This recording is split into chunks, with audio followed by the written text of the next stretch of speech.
एक जुमा हुंदा ਉਹਦੇ 'ਚ ਢੇਰ ਕੰਮ ਆ ਜਾਂਦੇ ਨੇ।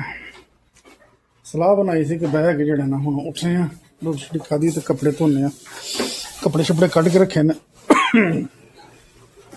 ਆਵਾਜ਼ ਪੈ ਗਈ ਹੈ ਜੀ, ਪਾਣੀ ਲੈ ਜਾਓ ਆਣ ਕੇ। ਪਾਣੀ ਅੱਗੇ ਢੇਰ ਲੱਗਾ ਪਿਆ ਤਾਂ ਅੱਗੋਂ ਹੋਰ ਆ ਗਿਆ। ਉਹਨੇ ਕਿਹਾ ਛੇਤੀ ਆਣ ਕੇ ਇੱਧਰ ਪਾਣੀ ਲੈ ਜਾਓ।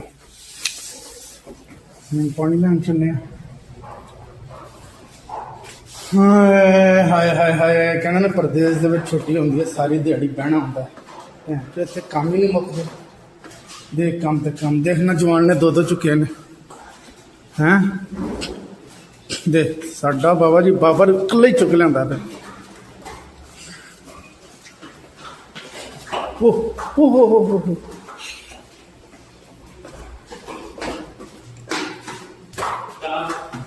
ਪਤਾ ਨਹੀਂ ਕਿੰਨੇ ਕਰਕੇ ਰੱਖਦੇ ਨੇ।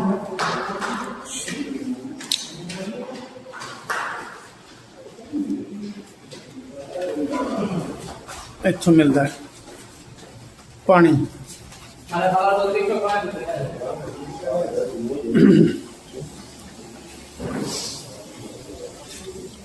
ये पानी का स्टॉक है भाई साहब, चेक करो।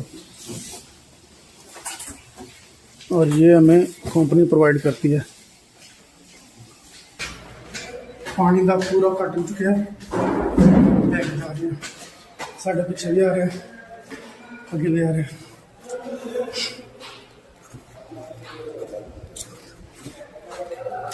हाँ जुमे देने छुट्टी का दिन, छुट्टी वाले दिन जोड़े ना कम नहीं मुकते।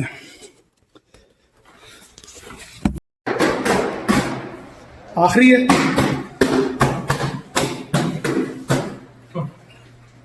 वाजियां वाली सरकार। अल्लाह जानदा चाह का स्वाद पता नहीं कितों पै गया। कपड़े धोने वाले पे ने, पानी लिया के तो मैं क्या कपड़े हुण धो लईए, पर दिल कीता कि नहीं यार कपड़े छड्ड, पहला चाह पीने आ। चाह का कप बना लिया, चाह का कप हुण पी के ते हुण जेड़ा ना कोई अख खुलेगी फिर कपड़े धोवांगे।